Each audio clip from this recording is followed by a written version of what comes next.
தற்போது அரசு ஊழியர் நலன் கருதி அவங்களுக்காக 9 அறிவிப்புகளை தாங்கள் வாயிலாக வெளியிட விரும்புகிறேன். முதல் அறிவிப்பு: அரசு அலுவலர்கள் மற்றும் ஆசிரியருடைய கோரிக்கையை பரிசீலித்து ஈட்டி விடுப்பு நாட்கள்ல 15 நாட்கள் வரை 1/10/2025 முதல் சரண் செய்து பணப்பயன் பெறலாம் என்பதை இந்த அவையில் மகிழ்ச்சியோடு தெரிவித்துக் கொள்கிறேன். இரண்டாவது அறிவிப்பு: 1/1/2025 முதல் 2 விழுக்காடு அகவலப்படியினை ஒன்றிய அரசு அலுவலர்களுக்கு உயர்த்தி வழங்கிட அறிவிக்கப்பட்டதன் அடிப்படையில் மாநில அரசு பணியாளர்களுக்கும் 1/1/2025 முதல் அகவலப்படி 2 விழுக்காடு உயர்த்தி வழங்கப்படும் என்பதை மகிழ்ச்சியோடு தெரிவித்துக் கொள்கிறேன்.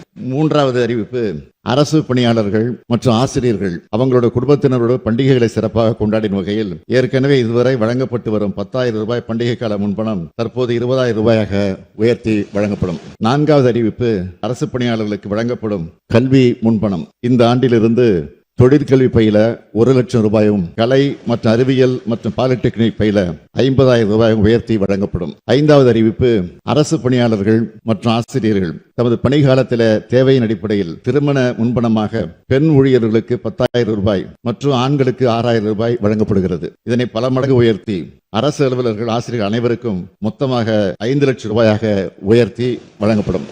ஆறாவது அறிவிப்பு: தமிழர் திருநாளாம் பொங்கல் பண்டிகைக்கு முன்னாள் கிராம பணியமைப்பு உட்பட சி மற்றும் டி பிரிவு ஓய்வூதியதாரர்கள், அனைத்து வகை தனி ஓய்வூதியதாரர்கள் மற்றும் அனைத்து குடும்ப ஓய்வூதியதாரர்களுக்கு தமிழ்நாடு அரசால் ஆண்டுதோறும் வழங்கப்படும் பரிசு தொகை 500 ரூபாயிலிருந்து 1000 ரூபாயாக இனி உயர்த்தி வழங்கப்படும். ஏழாவது அறிவிப்பு: ஓய்வூதியதாரர்கள் அவர்தம் குடும்பத்தினரோடு பண்டிகையை சிறப்பாக கொண்டாடிட தற்போது வழங்கப்படும் பண்டிகை கால முன்பணம் 4,000 ரூபாயிலிருந்து 6,000 ரூபாயாக உயர்த்தி வழங்கப்படும். எட்டாவது அறிவிப்பு: அண்மையில் பழைய ஓய்வூதிய திட்டம், பங்களிப்பு ஓய்வூதிய திட்டம் மற்றும் ஒருங்கிணைந்த ஓய்வூதிய திட்டம் ஆகிய 3 ஓய்வூதிய திட்டங்கள் குறித்து விரிவாக ஆராய்ந்திட ஒரு குழு அமைத்து அந்த குழு தனது அறிக்கை மற்றும் பரிந்துரையை 9 மாதங்களுக்குள் சமர்ப்பிக்க ஆணையிடப்பட்டுள்ளது.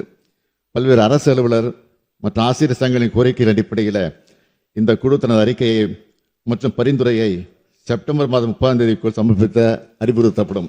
9வது அறிவிப்பு: இனி வரும் காலங்களில் அரசு ஊழியர்களை மகப்பேறு விடுப்பு காலத்தினர் அவர்கள் தகுதிக்கான பருவத்திற்கு கணக்கில் எடுத்துக் கொள்ளலாம் என்று முடிவு செய்துள்ளது என்பதை தங்கள் வாயிலாக தெரிவித்துக் கொள்கிறேன். தலைவர் கலைஞர் வழியில் அரசு ஊழியர்களுக்கு அரணா, அரசு ஊழியர்கள் நலனின் அக்கறை கொண்ட அரசா திராவிட மாடல் அரசு என்றும் தொடரும் தொடரும் தொடரும் என்று கூறி அமைகிறேன்.